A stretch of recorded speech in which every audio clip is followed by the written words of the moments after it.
Mesdames et messieurs, bonjour, bienvenue dans cette vidéo, bienvenue. Aujourd'hui, je vais vous parler de Lego. Non, je vais vous parler de Lego. Oui, voilà, c'est ça. On va parler de Lego. Let's go, Ego.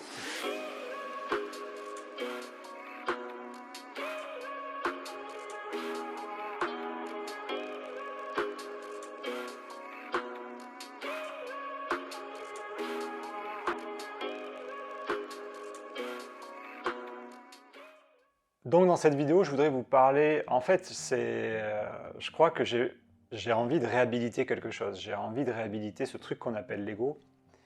Parce que dans les milieux spirituels, alors, il y a 10-15 ans, quand j'étais très actif dans les milieux spirituels, un peu moins, je suis moins en contact aujourd'hui avec ces milieux-là, mais encore aujourd'hui, j'entends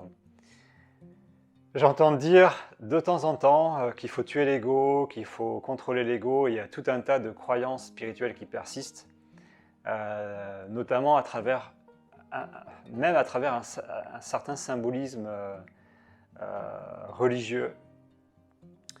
Et je suis très embêté parce que moi, quand j'entends ça, depuis des années et des années, ça fait pas sens. Il y a un truc qui cloche. Cette notion de tuer, de combat, me gêne un petit peu. Et à une époque, j'arrivais pas vraiment à identifier ce qui me gênait. Je sentais que ça me gênait, mais je mettais pas de mots sur voilà, qu'est-ce qui se passait en moi et quel lien je faisais avec mes expériences, avec mon propre déploiement. Et depuis plusieurs années que j'ai entrepris un travail de psychothérapie, alors en tant qu'explorateur moi-même de mes traumatismes et de mes souffrances, et ensuite en devenant praticien en psychothérapie, ben, j'ai complété en fait mon ressenti par rapport à ce qu'on appelle l'ego. Et je me suis rendu compte que l'ego, déjà, c'est le mot qui pose un petit souci, c'est que ce mot, il est devenu ultra péjoratif. Encore aujourd'hui, hein, je pense pas me tromper. Quand on parle d'ego, tout de suite, j'entends quelque chose de rigide. Enfin, derrière ce mot ego, le mot ego, c'est récupérer tout un tas de termes super négatifs, en fait. Et même quand on utilise ce mot-là dans une discussion normale, la phrase prend une connotation négative et c'est plus possible d'utiliser ce mot. Bref. Et je crois que c'est pour ça que je lui préfère le mot personnalité. Et finalement, personnalité, c'est pas si mal. Parce que déjà, il n'y a plus le côté péjoratif, très péjoratif, décidément, j'ai vraiment envie d'insister là-dessus. Et personnalité, voilà, c'est une personne. Et c'est d'autant plus plus acceptable, et même je me connecte davantage à quelqu'un qui m'expliquerait une situation, qui me parlerait de quelque chose, qui me parlerait d'elle, qui me parlerait d'un tiers, en employant le mot personne plutôt qu'ego. Donc personne, super. Et quand on y réfléchit finalement, qu'on parle d'ego ou qu'on parle de personnalité, d'où ça vient notre ego? Donc notre ego, notre personnalité se construisent en fonction du lieu dans lequel on va naître, de l'époque à laquelle on va naître, du milieu socio-culturel dans lequel on va grandir. Et tout ça, ça fait un tronc commun qui participe à qui on va devenir en tant que personne, avec évidemment après des particularités qui vont apparaître en fonction des interactions avec le monde, avec autrui, en fonction des expériences qu'on va vivre. On va chacun développer des goûts spécifiques, des qualités spécifiques. Donc on a des choses en commun les uns les autres, et on a aussi nos particularités. C'est ce qui fait de nous des personnes. J'aime bien en psychologie, je crois qu'il y a une métaphore, je ne sais plus de qui elle est, c'est celle de l'arbre, où il y a le tronc qui est commun à des groupes d'individus, par exemple un pays, un genre, une langue, etc. Et puis après, il y a des particularités avec les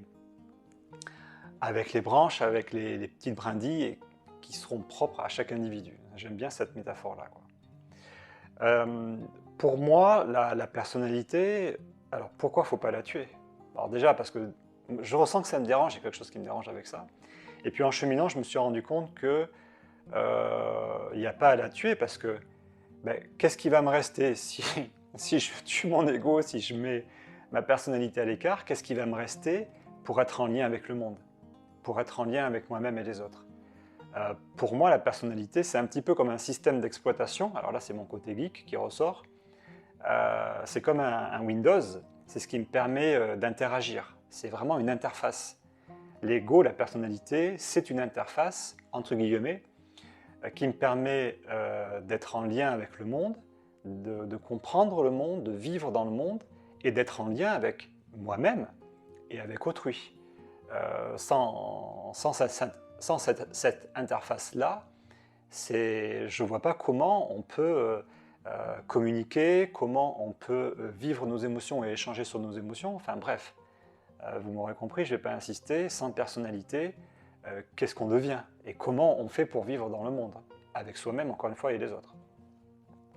Donc tuer l'ego, mettre l'ego à l'écart, tuer la personne que l'on est, ça ne me semble pas du tout la bonne stratégie pour continuer à être un être en lien dans la vie, dans le monde, avec les autres, et continuer à grandir. Donc pour moi, les gens qui sont dans les milieux spirituels et qui ont cette croyance-là, je trouve qu'elles se trompent un petit peu parce que un cheminement spirituel, c'est justement se rapprocher de la vie extérieure, donc des événements de la vie, mais surtout de la vie en moi, de ce qui se passe en moi, de ce qui se joue en moi, tous les mécanismes à l'œuvre en moi. Et cette interface-là, pour moi, elle est un atout. L'ego, le mental, la personnalité sont des atouts pour faire grandir ma conscience. Je peux m'appuyer là-dessus, sur cette interface, pour faire grandir ma conscience.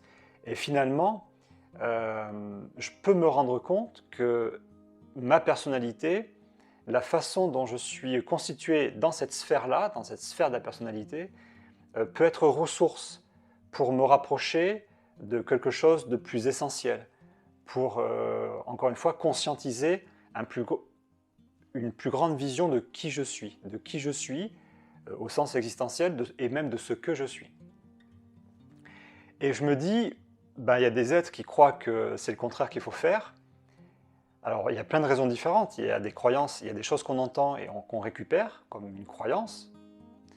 Et puis, parfois, il y a un truc qui me vient, c'est que si je mets à l'écart quelque chose qui me gêne, quelque chose qui me fait souffrir ou que je considère comme un ennemi, finalement, est-ce que ça ne m'arrange pas pour ne pas avoir à justement aller voir, aller explorer ce qui me gêne? J'associe ça un petit peu à une fuite. Par exemple, je sais pas quel exemple je pourrais donner, mais si je ne suis pas heureux, si ma vie manque de sens, etc., je ne vais pas aller chercher en moi, dans mon histoire, d'où vient ce malaise. Je ne vais pas aller être curieux de ma vie et de mon histoire pour identifier peut-être l'origine, la source de mes malaises, de mes problématiques pour aller mieux, pour grandir. Et donc, je vais utiliser un petit peu l'excuse de l'ego pour de dire en fait que l'ego est mauvais, que c'est mal, et mettre tout ça de côté et pas y aller, parce que ça peut m'arranger. Donc c'est une explication qui fait que parfois, on peut se dire, ok, tout ce qui est de l'ordre de la psyché, de mon histoire, de tout ce qui est de l'ordre de la dualité, des événements, de l'histoire de ma vie, je vais le mettre de côté parce que c'est pas ça dont il s'agit. Tout ça, c'est la dualité, je ne veux pas en entendre parler. Et moi, ce que je veux, c'est transcender tout ça et vivre des expériences mystiques, etc. Sauf que pour moi, comme je le disais, la personnalité est une ressource qui peut nous aider à aller à cet endroit-là, à aller à cet endroit que l'on souhaite, quelle que soit la façon dont on le nomme en fait. Plus de conscience, peu importe. Donc pour moi, le mouvement sain, c'est déjà, dans un premier temps, de ne pas chercher à tuer ou à mettre à l'écart, même à mettre à l'écart ce qui nous constitue. Et au contraire, c'est rencontrer cette part-là, en être curieux, mais vraiment curieux, et essayer de la comprendre. Parce que quand quand je comprends la façon dont je fonctionne, la façon dont je réagis, les mécanismes en moi qui sont à l'œuvre, qu'ils soient égotiques, cognitifs, peu importe, c'est une façon de mettre de la lumière, de la clarté, là où jusqu'à présent il n'y en avait pas. Et quand je dis mettre de la lumière, de la clarté, c'est-à-dire mettre de la conscience. Si je mets de la conscience là où j'étais pas conscient, super. Pour moi, c'est là que je me déploie. C'est là que je grandis, c'est là que je me comprends. Et c'est même là, quand je mets de la clarté et de la lumière sur ces mécanismes-là, donc entre guillemets égotiques, qui me constituent, c'est pour moi aussi, alors déjà on peut s'en libérer, je vais pouvoir m'en libérer, parce qu'en les voyant, ils seront moins puissants, ils vont moins agir à ma place. Si je suis conscient d'un mécanisme, je récupère de l'autonomie. C'est plus le mécanisme qui conduit le véhicule de ma vie. C'est je reprends de l'autonomie, je reprends mon pouvoir. C'est ma conscience qui va se remettre à conduire. Et donc là, on est dans un chemin de déploiement profond, véritable, vers le soi. Et plus je vais me rapprocher de cette dimension, c'est-à-dire la dimension de ma personne, la dimension égotique, plus je vais être dans une forme de connivence avec moi-même, d'acceptation, et finalement, j'oserais le mot, hein, d'amour aussi. Parce qu'en me rencontrant, je vais davantage m'accepter, et c'est un grand pas à l'acceptation pour plus d'amour pour soi. Et quand j'arrive à toucher un petit peu ça, en fait, je vais pouvoir encore davantage me relier à ceux qui ont eux aussi des réactions, eux aussi des mécanismes égotiques à l'œuvre, en comprenant en eux ce qu'il se joue, parce que je l'ai compris en moi, parce que j'ai fait peut-être une exploration en moi pour comprendre ce qu'il se joue. Et donc je vais nourrir, alors pour moi, une plus grande acceptation et un plus grand amour, et pour autrui également. Je vais mettre plus de chances de mon côté d'accueillir l'autre, d'accueillir les événements du monde. Donc c'est bien une acceptation et un plus grand amour des autres et du monde, des événements de la vie. Donc considérons l'ego, la personnalité, toutes ces particularités qu'on intègre en grandissant comme des ressources, comme des occasions de se rencontrer et de faire grandir notre conscience. Pour moi, ça c'est vraiment ça fait vraiment partie du chemin spirituel, de ne pas écarter cette dimension-là. Voilà, cette vidéo sur l'ego est terminée.